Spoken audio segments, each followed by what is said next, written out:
School ভর্তির lottery 2026-এর ফল ইতিমধ্যে প্রকাশ করা হয়েছে। শিক্ষার্থী অভিভাবকরা ফলাফল অনলাইন থেকে দেখতে পারবে, তবে এখানে টাইমলাইনের বেশ কিছু বিষয় রয়েছে। এই ভিডিওতে আমরা জানাচ্ছি ফলাফল কই থেকে দেখা যাবে এবং ফলাফল কয়টা দেখা যাবে এবং ফলাফল পরবর্তী কার্যক্রমগুলো কী কী সম্পন্ন করতে হবে।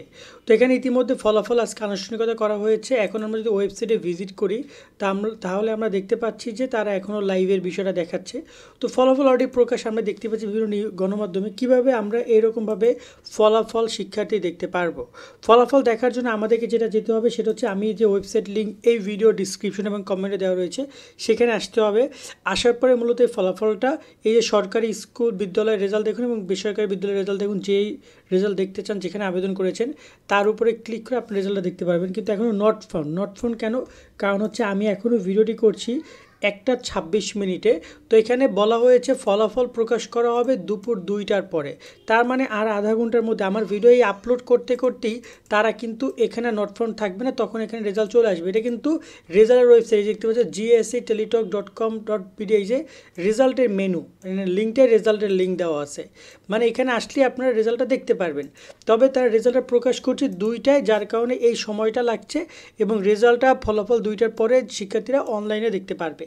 এছাড়া যদি একজন শিক্ষার্থীর ফোনে টাকা থাকে বা অভিভাবকের ফোনে টাকা থাকে, তারা SMS-এও রেজাল্ট দেখতে পারবে। SMS পদ্ধতি হচ্ছে GSA বড় হাতে লিখতে হবে মেসেজ অপশনে গিয়ে, তারপর একটা স্পেস দিতে হবে, আমরা যেভাবে স্পেস দিই লেখার মাঝে।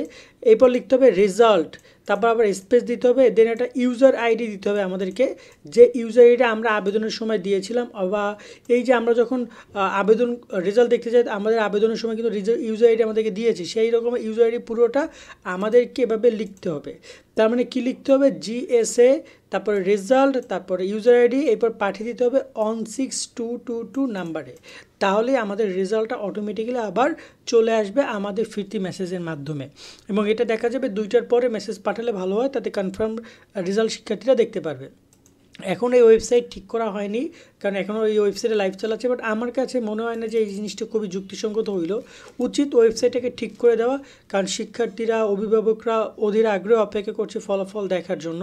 তাদেরকে এত ধৈর্য ধারণ করার কোনো মানে হয় না। এবং এখানে যদি সরাসরি শিক্ষার্থী আসতে না পারে, তাহলে আমরা বলবো এই ওয়েবসাইট রয়েছে, এখানে এসে জাস্ট এই যে 2টা বাটন আছে, সরকারি বাটন, বেসরকারি, ক্লিক করলে একদম সরাসরি রেজাল্ট দেখার এই পেজে নিয়ে যাবে, যেখানে ইউজার আইডিটা সাবমিট করলে শিক্ষার্থীর রেজাল্ট চলে যাবে। যে ইউজার আইডি দিলে সাবমিট বাটনে ক্লিক করলে ফলাফলটিকে এরকমভাবে শিক্ষার্থীকে দেখাবে।